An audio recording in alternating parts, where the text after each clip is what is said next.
मुख्यमंत्री नायब सिंह सैनी ने वित्त वर्ष 2025-26 के लिए कुल 2,05,017 करोड़ रुपए का बजट किया पेश। पिछले वर्ष से 13.7% से अधिक का आवंटन।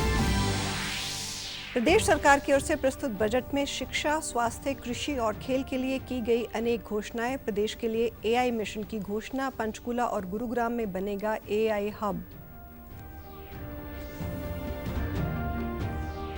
प्रदेशवासियों ने मुख्यमंत्री द्वारा आज पेश किए गए बजट को बताया प्रगतिशील और जन कल्याणकारी। कहा, बजट में सरकार ने सभी वर्गों का रखा ध्यान।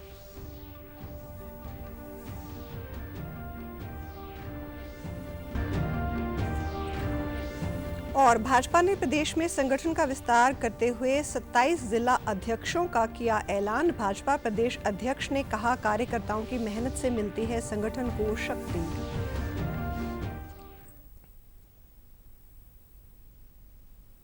नमस्कार, मैं हूं शैली तनेजा। अब समाचार विस्तार से।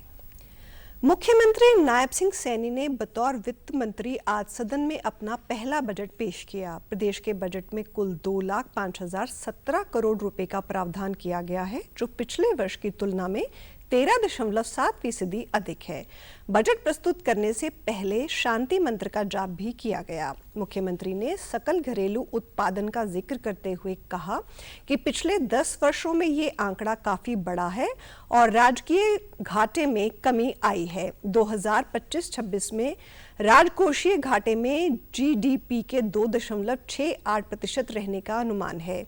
उन्होंने बताया कि प्रदेश की जीडीपी में 10.8% की वृद्धि रहने का अनुमान है। प्रति व्यक्ति आय भी 9.1% के हिसाब से बढ़ रही है। मुख्यमंत्री ने कृषि आधारित गतिविधियों को अर्थव्यवस्था की रीढ़ बताते हुए कहा कि कृषि की लागत को कम करना और किसान की आय बढ़ाना हमारी प्राथमिकता रहेगी। माननीय अध्यक्ष महोदय, अब मैं 2025-26 के लिए कुल 2,05,017.29 करोड़ रुपए का बजट प्रस्ताव करता हूं, जो वर्ष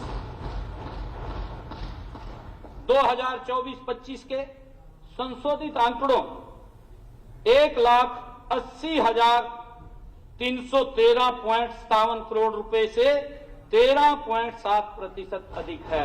वर्ष 2014-15 में हरियाणा के बजट में राजस्व घाटा तत्कालीन जीडीपी का 1.90% था। वर्ष 2024-25 में राजस्व घाटा जीडीपी का 1.47% रहने का अनुमान है। इसी प्रकार यदि राजस्व घाटे को कुल बजट के प्रतिशत के रूप में देखें तो यह 2014-15 के 13.4% से कम होकर 2024-25 में 9.9% रहने का अनुमान है। स्पष्ट दोनों दृष्टिकोणों से हमारे राजस्व घाटे में पिछले 10 वर्षों में काफी कमी आई है। माननीय अध्यक्ष जी, 2014-15 में हरियाणा के बजट में राजकोषीय घाटा फिक्स्ड डेफिसिट तत्कालीन जीडीपी का 2.88% था। वर्ष 2024-25 में राजकोषीय घाटा जीडीपी का 2.68% रहने का अनुमान है। मुख्यमंत्री ने बताया कि प्रदेश में बागवानी और प्राकृतिक खेती को बढ़ावा देने पर जोर दिया गया है। उन्होंने कहा कि प्रदेश में प्राकृतिक खेती का दायरा बढ़ाकर 1 लाख एकड़ करने का लक्ष्य है। पहाड़ी क्षेत्र मोरनी में कृषि को बढ़ावा देने के लिए विशेष कार्य योजना आएगी। उन्होंने देसी गाय की खरीद पर मिलने वाले अनुदान राशि को 25 से बढ़ाकर 30,000 करने का ऐलान किया। 1 एकड़ तक भूमि वाले किसान को इसका लाभ मिलेगा। साथ ही उन्होंने धान की खेती छोड़ने वाले किसान की अनुदान राशि को 7 से बढ़ाकर 8,000 रुपये प्रति एकड़ करने की भी घोषणा की। धान पराली प्रबंधन के लिए मिलने वाली अनुदान राशि को 1,000 से बढ़ाकर 1,200 किया गया है। महिला उद्यमियों को प्रोत्साहित करने के लिए डेयरी, बागवानी और अन्य संबंधित क्षेत्रों के लिए 1 लाख रुपए तक का ब्याज मुक्त ऋण दिया जाएगा। मुख्यमंत्री ने कहा कि सभी फसलों की बिक्री के लिए एक गेट पास की व्यवस्था होगी और सभी मंडियों का नवीनीकरण किया जाएगा। गन्ने की कटाई के लिए हार्वेस्टर की खरीद पर सब्सिडी दी जाएगी। सभी जिलों में बीज परीक्षण लैब खोली जाएगी। मुख्यमंत्री ने प्रदेश में कुल 14 बागवानी उत्कृष्टता केंद्र खोलने की भी घोषणा की। उन्होंने बताया कि अंबाला, यमुनानगर और हिसार में लीची, स्ट्रॉबेरी और खजूर के लिए उत्कृष्टता केंद्र स्थापित होंगे। बागवानी मिशन के तहत पलवल में अनुसंधान केंद्र बनेगा और फरीदाबाद, रेवाड़ी और कैथल में भी बागवानी मिशन लागू होगा।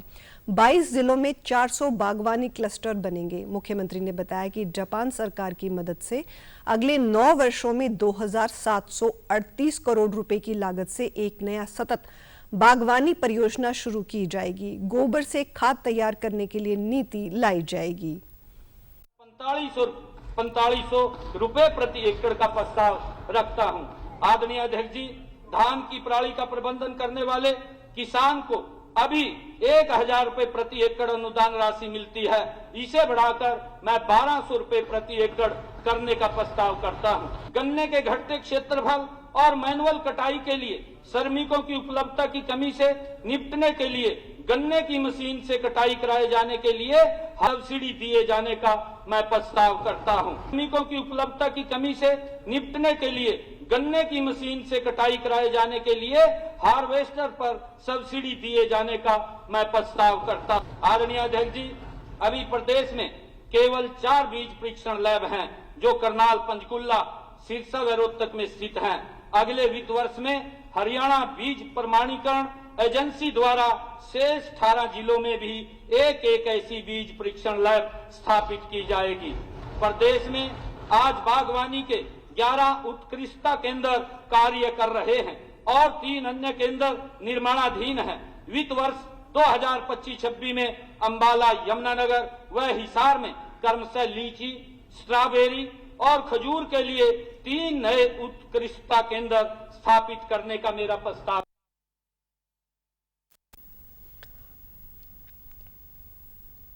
मुख्यमंत्री ने कहा कि प्रदेश में खेलों को और विकसित करने के लिए मिशन ओलंपिक्स 2036 विजयी भव्य योजना के तहत 20 करोड़ रुपए का प्रावधान किया गया है। राज्य के 5 विश्वविद्यालयों में नए खेल उत्कृष्टता केंद्र खोले जाएंगे। खिलाड़ियों के लिए बीमा योजना शुरू की जाएगी और खिलाड़ियों को 20 लाख रुपए तक का मेडिकल कवर दिया जाएगा। प्रदेश में खेल नर्सरियों की संख्या 1500 से बढ़ाकर 2000 की जाएगी। खिलाड़ियों की सुविधा के लिए खेलो इंडिया ऐप लॉन्च की जाएगी। उन्होंने कहा कि सभी सरकारी खेल स्टेडियमों की GIS मैपिंग कराई जाएगी। मुख्यमंत्री ने ओलंपिक पदक विजेता खिलाड़ियों को अपने गृह जिले में खेल अकादमी खोलने के लिए 5 करोड़ रुपए तक का ऋण देने का ऐलान किया और कहा कि सरकार ब्याज पर 2% सब्सिडी भी प्रदान करेगी। वर्ष 2036 में होने वाले ओलंपिक खेलों में हरियाणा के खिलाड़ियों के कम से कम 36 मेडल लाने के लक्ष्य से मिशन ओलंपिक 2036 विजयी भव योजना का आरंभ किया जाएगा, जिसके लिए 20 करोड़ रुपए का प्रावधान किया जाएगा। मैं वित्त वर्ष 2025-26 में खिलाड़ी बीमा योजना लाने का प्रस्ताव रखता हूं। इसके तहत राष्ट्रीय स्तर पर पदक विजेता व अंतर्राष्ट्रीय स्तर पर प्रतिस्पर्धाओं में भाग लेने वाले खिलाड़ियों को 20 लाख रुपए तक का मेडिकल कवरेज दिया जाएगा, जिसका प्रीमियम सरकार के द्वारा भरा जाएगा। मुख्यमंत्री नायब सिंह सैनी ने कहा कि प्रदेश के स्वास्थ्य बजट के लिए 10,159 करोड़ रुपए का प्रावधान किया गया है, जो पिछले वर्ष की तुलना में 8% से अधिक है। उन्होंने बताया कि राज्य के सभी जिला अस्पतालों और मेडिकल कॉलेज में मरीजों के लिए निजी कमरों की व्यवस्था की जाएगी और 50 बेड वाले क्रिटिकल केयर ब्लॉक बनाए जाएंगे। मुख्यमंत्री ने कहा कि आगामी 2 वर्षों में जिला अस्पतालों में MRI, डिजिटल एक्सरे सहित आधुनिक सुविधाएं मिलेंगी। प्रदेश के 9 जिला अस्पतालों और 9 मेडिकल कॉलेज में अति आधुनिक मातृ एवं शिशु स्वास्थ्य केंद्र बनाए जाएंगे। उन्होंने बजट में पेश 17 जिलों में कैंसर डे केयर केंद्र बनाने का भी प्रस्ताव रखा। उच्च शिक्षा के लिए आगामी वित्त वर्ष में MBBS सीटों का कोटा बढ़ाकर 2485 करने का भी ऐलान किया। के जिला अस्पतालों में मेडिकल कॉलेज नू में कुल 9 अति अत्याधुनिक मातृत्व एवं शिशु स्वास्थ्य केंद्र स्थापित करने का प्रस्ताव रखता हूं। अगले 2 वर्षों में हर जिला अस्पताल में उस शहर का उतने बिस्तर वाला सर्वोत्तम अस्पताल बनाने का लक्ष्य रखा है। इसके लिए वित्त वर्ष 2025-26 में मैं सभी जिला अस्पतालों में आधुनिक सेवाओं तथा आधुनिकतम उपकरण जैसे CT scan, MRI, ultrasound, blood analyser, और डिजिटल एक्सरे उपलब्ध कराए जाने का मैं प्रस्ताव रखता हूं। मुख्यमंत्री नायब सिंह सैनी ने बजट में शिक्षा पर जोर देते हुए कई नई घोषणाएं की। उन्होंने बताया कि विद्यार्थियों में गणित का ज्ञान बढ़ाने के लिए हर वर्ष 10वीं से 12वीं तक के विद्यार्थियों के लिए हरियाणा मैथ ओलंपियाड आयोजित होगा। प्रथम 3 स्थान हासिल करने वालों को 1,51,000 और 25,000 की पुरस्कार राशि मिलेगी। मुख्यमंत्री ने ऐलान किया कि नई शिक्षा नीति के तहत 9वीं और 10वीं कक्षा के पाठ्यक्रम में एक तीसरी भाषा को भी शामिल किया जाएगा। इच्छुक विद्यार्थियों को फ्रेंच भाषा पढ़ाई जाएगी। इसके लिए फ्रांस की सरकार के साथ MOU होगा। कॉलेज स्तर पर लड़कियों को विज्ञान की पढ़ाई के लिए प्रोत्साहित करने को कल्पना चावला छात्रवृत्ति शुरू होगी। उन्होंने बताया कि विज्ञान को बढ़ावा देने के लिए 20 करोड़ रुपए की प्रारंभिक आवंटन के साथ राज्य अनुसंधान कोष गठित होगा। प्रदेश के 1,497 राजकीय स्कूलों में CCTV कैमरे भी लगाए जाएंगे। 9वीं तथा 10वीं कक्षा के पाठ्यक्रम में तीसरी भाषा को शामिल किया जाएगा। महाविद्यालयों के स्टेम पाठ्यक्रमों में लड़कियों की संख्या बहुत कम है। इस हालात को बदलने के लिए मैं कल्पना चावला छात्रवृत्ति योजना शुरू करने का प्रस्ताव रखता हूं। इसके अंतर्गत विज्ञान और इंजीनियरिंग में स्नातक और स्नातकोत्तर की पढ़ाई करने वाली छात्राओं को 1 लाख रुपए वार्षिक तक की छात्रवृत्ति दी जाएगी। मुख्यमंत्री ने प्रदेश को भविष्य के लिए सक्षम बनाने के लिए डिपार्टमेंट ऑफ फ्यूचर का गठन करने की भी घोषणा की। यह विभाग सभी विभागों को भविष्य में जुड़ी चुनौतियों पर नीतिगत सुझाव देगा। सीएम ने कहा कि डेटा के नीति निर्धारित और जन सेवा में इसके लिए उपयोग के लिए हरियाणा AI मिशन का भी ऐलान किया। इस मिशन के तहत गुरुग्राम और पंचकूला में AI हब बनाए जाएंगे, जहां 50,000 से अधिक युवाओं और पेशेवरों को उन्नत प्रौद्योगिकी का प्रशिक्षण दिया जाएगा। हर्ष की बात है कि विश्व बैंक ने इसके लिए 474 करोड़ रुपए का सहयोग करने का आरंभिक आश्वासन हमें दिया है। इस AI मिशन द्वारा गुरुग्राम और पंचकुला में एक हब स्थापित किया जाएगा। हम इन द्वारा हरियाणा के 50,000 से अधिक युवाओं और पेशेवरों को अत्याधुनिक तकनीकों में प्रशिक्षित कर पाएंगे, जिससे वे नई नौकरियों और अवसरों के लिए तैयार हो सकेंगे। मुख्यमंत्री ने कहा कि युवाओं का विदेशों की तरफ डंकी रूप से जाने के रुझान के निवारण के लिए बिल लाया जाएगा। युवाओं को नशों से दूर रखने और युवाओं को नशे के जाल से निकालने की पहल के अंतर्गत मुख्यमंत्री ने नशा तस्करों के खिलाफ प्राधिकरण बनाने का ऐलान भी किया। इसके अलावा सीएम ने कहा कि सेना एवं अर्धसैनिक बलों के भूतपूर्व सैनिकों को रोजगार प्रदान करने के उद्देश्य से हरियाणा कौशल रोजगार निगम में एक उप पोर्टल का प्रावधान किया जाएगा। इसके अलावा चरखी दादरी, हिसार और यमुनानगर में सेना में भर्ती की तैयारी के लिए सशस्त्र बल तैयारी संस्थान का निर्माण किया जाएगा। उन्होंने घोषणा करते हुए कहा कि श्रमिकों के लिए सस्ती आवास सहूलियत मुहैया करवाई जाएगी। लाडो लक्ष्मी योजना के लिए 5 करोड़ रुपए का प्रावधान किया गया है और इस योजना को अंतिम रूप दिया जा रहा है। श्रमिक मैत्री उद्यान का गठन किया जाएगा। बजट पेश करने के बाद मुख्यमंत्री नायब सिंह सैनी ने आज चंडीगढ़ में एक प्रेस वार्ता को संबोधित किया। उन्होंने कहा कि प्रदेश में पहली बार 2,05,017 करोड़ रुपए के बजट का प्रावधान किया है। सामाजिक सेवाओं के लिए बजट में 32% से अधिक का प्रावधान किया है। ये बजट सभी वर्गों के बहुमूल्य सुझावों को सम्मानित करके बनाया गया है। इसके लिए मैं सभी को बधाई देता हूं। स्वास्थ्य व औद्योगिक क्षेत्रों का जिक्र करते हुए उन्होंने कहा कि बजट में इसके लिए विशेष व्यवस्था की गई है। सोशल सर्विस के लिए बजट के 32.84% का प्रावधान किया है। जनरल सेवाओं में 15.37%, आर्थिक सेवाओं में 21.53% बजट रखा है। MSME, यह जो कोई उद्योग था, जिन्होंने उद्योग लगा रखे थे, उनको सरकार की योजना का लाभ नहीं मिलता था, क्योंकि हम देखते थे कई बार किसी फैक्ट्री के अंदर कोई घटनाक्रम हो जाता था, तो जब उसको लाभ देने की बात होती थी तो पता चलता था कि ये तो रजिस्ट्रेशन ही नहीं है। तो हमने ऐसी सब उसके लिए पोर्टल की व्यवस्था की, इसके ऊपर रजिस्ट्रेशन करेंगे और वो उसको जिस प्रकार से हमने आदरणीय मनोहर लाल जी ने अनऑथराइज कॉलोनियों को ऑथराइज करने का एक अभियान चलाया था, अब हम इन अनऑथराइज एमएसएमई और इंडस्ट्री के लोगों को ऑथराइज करने का ये अभियान चलेगा। प्रेस वार्ता के बाद मुख्यमंत्री नायब सिंह सैनी ने कैबिनेट मंत्रियों व भाजपा विधायकों के साथ गोहाना के प्रसिद्ध मातूराम हलवाई के हाथों की बनी देसी घी की जलेबी का स्वाद भी चखा। हरियाणा सरकार ने आज अपना वर्ष 2025-26 का बजट पेश किया। प्रदेश के लोगों ने इस बजट पर खुशी जाहिर करते हुए इसे कृषि, स्वास्थ्य, शिक्षा, रोजगार सहित विभिन्न क्षेत्रों के लिए कल्याणकारी व प्रगतिशील बजट बताया। भिवानी के लोगों ने कहा कि इस बजट में युवाओं के रोजगार के लिए काफी प्रावधान किए गए हैं। 350 नए वीटा बूथ खोलने के साथ ही 750 हरित स्टोर खोले जाने का निर्णय लिया है, जिससे हर गांव के एक युवा को रोजगार मिलने का रास्ता खुला है। सरकार ने रेवाड़ी व जींद में आयुष हर्बल पार्क स्थापित करने का निर्णय लेने के साथ ही वर्तमान वर्ष से एमबीबीएस की सीटों की संख्या बढ़ाकर 2485 करने की घोषणा की है, जिससे प्रदेश में चिकित्सा सुविधाएं बेहतर होंगी।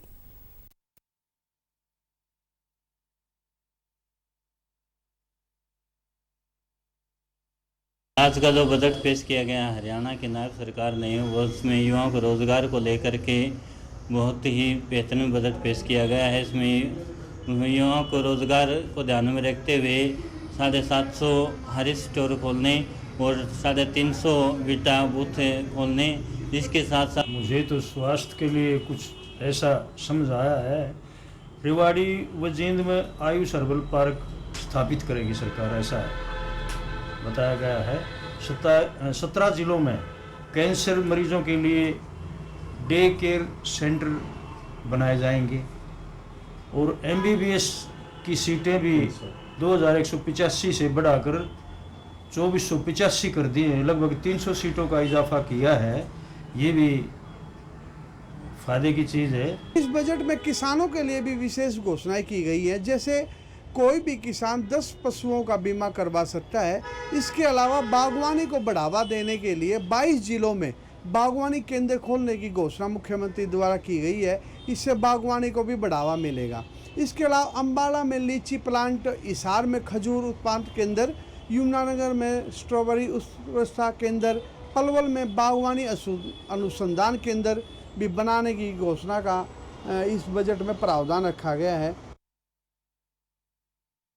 वहीं जींद वासियों ने भी सरकार द्वारा पेश किए गए आज के बजट को सभी वर्गों के लिए हितकारी बताया। उन्होंने कहा कि सरकार ने प्रदेश के विकास के लिए समावेशी बजट तैयार किया है। इस बजट में विशेषकर जो डंकी रूट के लिए कानून बनाने की बात कही है, वो काफी सराहनीय कदम है। साथ ही बजट में किसानों को भी अनेक सौगातें दी गई हैं। बहुत ही बढ़िया इसमें स्कीम लेकर आई गई है। जो गन्ना कटाई हार्वेस्टर मशीन है उनको पर सब्सिडी दी जाओगी। 1000 पशुओं के ऊपर जो गौशाला है, जो गौशाला उन्हें 2 ई रिक्शा उपलब्ध कराओगी सरकार भाई। और किसानों खातर भी बहुत बढ़िया स्कीम लेकर आई है। उन्हें बहुत अच्छे स्कीम्स देगी और अपने सब्सिडी मिलेगी। सरकार ने बहुत अच्छा बजट पेश किया है। इसमें किसानों के लिए जो बागवानी और फल फूल वगैरह के जो पौधे उगाने के लिए सहायता प्रदान कर रहे हैं, उससे किसानों को बहुत बड़ा प्रोत्साहन भी मिलेगा और आने वाले समय में अच्छी उपज पैदा की जा सकती है, जिससे जो मेन फसलें हैं गेहूं और जीरी, इससे भी छुटकारा मिल सकता है। आगे पानी की भी समस्या नहीं रहेगी। युवा तबका अंतरिक्ष में जाने वाली भारतीय मूल की पहली महिला कल्पना चावला की आज जयंती है। 1997 में कल्पना ने अपना अंतरिक्ष मिशन शुरू किया था। उस समय उनकी उम्र महज 35 वर्ष थी। 6 अंतरिक्ष यात्रियों के साथ उन्होंने स्पेस शटल कोलंबिया STS-87 से उड़ान भरी। उन्होंने करीब 376 घंटे अंतरिक्ष में बिताए। कल्पना ने 2003 में अपना दूसरा अंतरिक्ष मिशन शुरू किया, लेकिन ये उनके जीवन का आखिरी मिशन साबित हुआ। 1 फरवरी 2003 को कोलंबिया अंतरिक्ष यान पृथ्वी की कक्षा में प्रवेश करते ही दुर्घटनाग्रस्त हो गया। इसमें सवार कल्पना चावला सहित 7 अंतरिक्ष यात्रियों की दुर्भाग्यपूर्ण मौत हो गई। मुख्यमंत्री नायब सिंह सैनी ने उनकी जयंती पर कहा कि भारत के गौरव को अंतरिक्ष तक लेकर जाने वाली भारत की पहली महिला अंतरिक्ष यात्री, नारी शक्ति और अदम्य साहस की मिसाल हरियाणा की लाडली बेटी कल्पना चावला जी की जयंती पर उन्हें सादर नमन। उनकी उड़ान करोड़ों बेटियों को सपने देखने और उन्हें साकार करने की एक सतत प्रेरणा देती है। वहीं केंद्रीय मंत्री मनोहर लाल ने अपने संदेश में कहा कि आज शक्ति, साहस और दृढ़ता की प्राय भारतीय मूल की पहली महिला अंतरिक्ष यात्री एवं हरियाणा की शान कल्पना चावला की जयंती पर सादर नमन अर्पित करता हूं। आपका ऐतिहासिक जीवन सदैव ही नारी सशक्तिकरण और युवाओं के लिए प्रेरणा का महान स्रोत रहेगा। हरियाणा में भाजपा ने संगठन विस्तार करते हुए 27 जिला अध्यक्षों का ऐलान कर दिया। खास बात यह है कि प्रदेश में अभी 22 जिले हैं, लेकिन भाजपा ने 27 अध्यक्ष बनाए हैं। इसमें हांसी, ग्रेटर गुरुग्राम, गोहाना, डबवाली और बल्लभगढ़ शामिल हैं।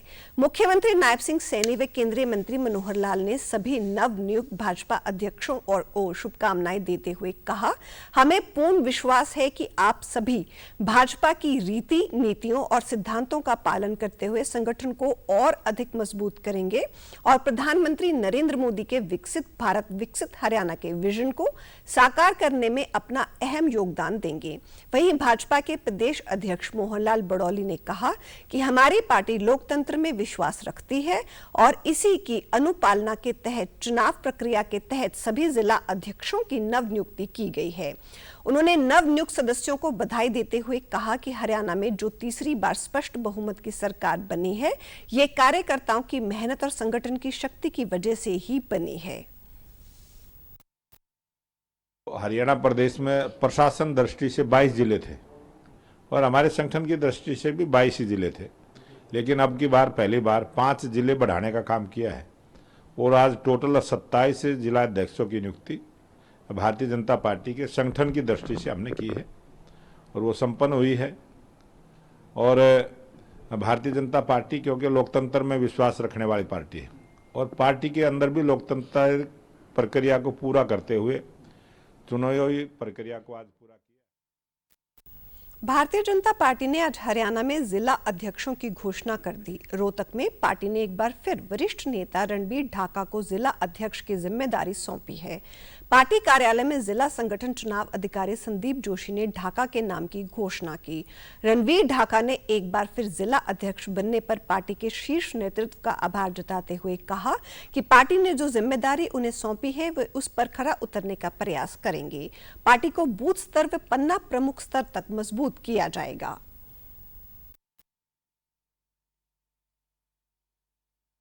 दोबारा से जो पार्टी ने जिम्मेवारी दी है उसके लिए मैं खास तौर से रोहतक जिले के सभी देवतुल्य कार्यकर्ताओं, जिले के सभी पदाधिकारियों का, मोर्चे और प्रकोष्ठ के सभी पदाधिकारियों का, सभी बूथ अध्यक्षों का, पन्ना प्रमुख तक के सभी कार्यकर्ताओं का, उनका सहयोग और समर्थन के बिना और उनकी रायशुमारी में उनके सहयोग के लिए मैं तहे दिल से उनका सबका धन्यवाद करता हूं, वंदन करता हूं और ये विश्वास दिलाता हूं कि जो पिछले 2 साल से मेरे कार्यकाल में पार्टी ने जिस ढंग से सक्रियता से काम किया और जो कहते थे रोहतक का गढ़ है, उस गढ़ को भी तोड़ भगाया।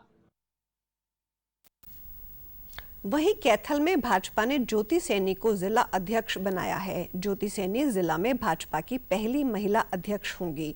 भाजपा चुनाव अधिकारी रवि बत्तान ने उनके नाम की घोषणा की।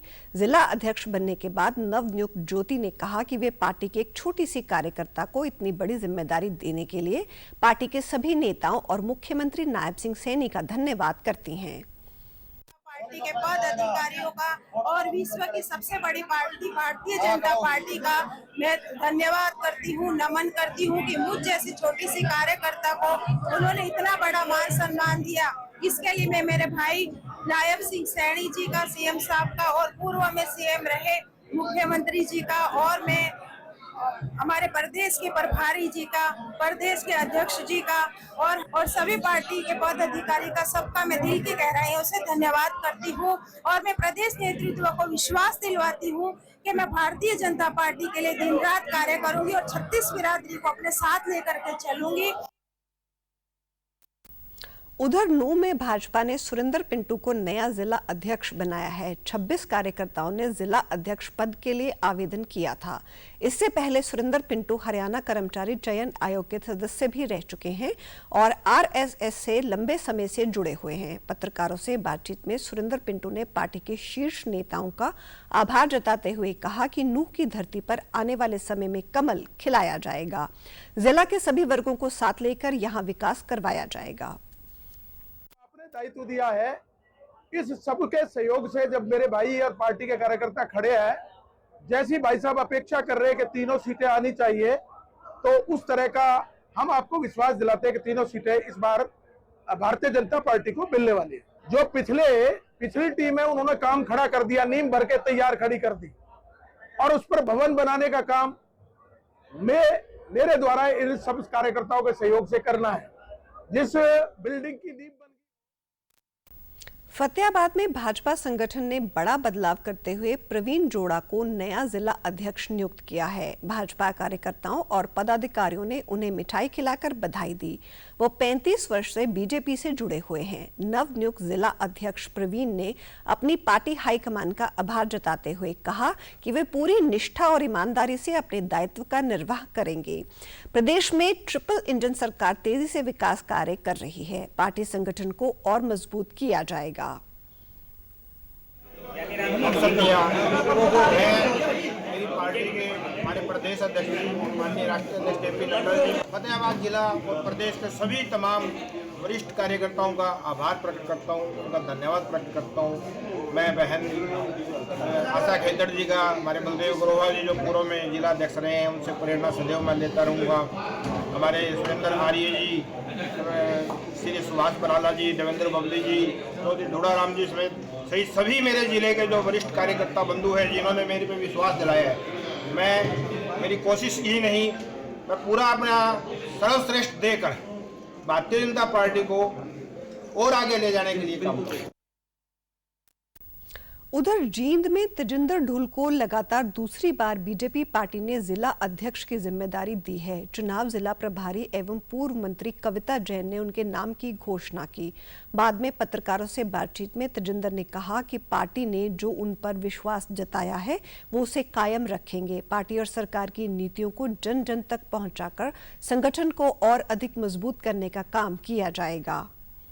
वर्ल्ड की सबसे बड़ी पार्टी का जिला अध्यक्ष होना अपने आप में गौरव की बात है और मैं मेरे शीर्ष नेतृत्व का, माननीय मुख्यमंत्री जी का, माननीय प्रदेशाध्यक्ष जी का, बहन अर्चना गुप्ता जी का, आदरणीय सुरेंद्र पुनिया जी का और हमारे डिप्टी स्पीकर साहब का, किशन बेदी जी का, भाई देवेंद्र जी का और दादा गौतम का, इन सब लोगों का मेरे को बड़ा भरपूर प्रेम मिला और संगठन को साथ में लेके आगे बढ़ने का है। और एक यहाँ जो सबसे बड़ा इशू है क्योंकि 5 में से 4 सीटें जीते हैं और इसके साथ साथ हमने नगर पालिका भी जीती है जुलाना, तो हमारी 5 सीटें होगी।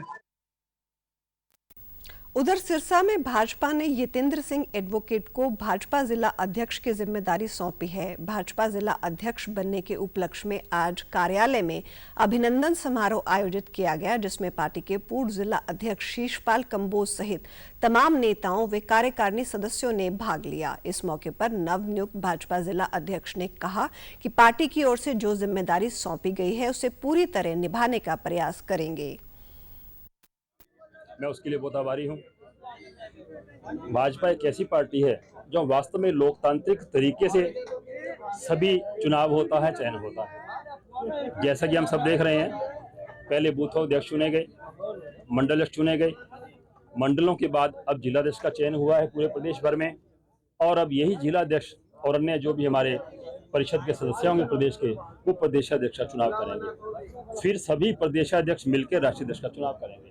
ये जो लोकतांत्रिक की सुंदरता है, ये केवल और केवल भारतीय जनता पार्टी में है। विश्व का सबसे बड़ा राजनीतिक दल जहां कोई परिवारवाद नहीं है। समाचारों में आज इतना ही। नमस्कार।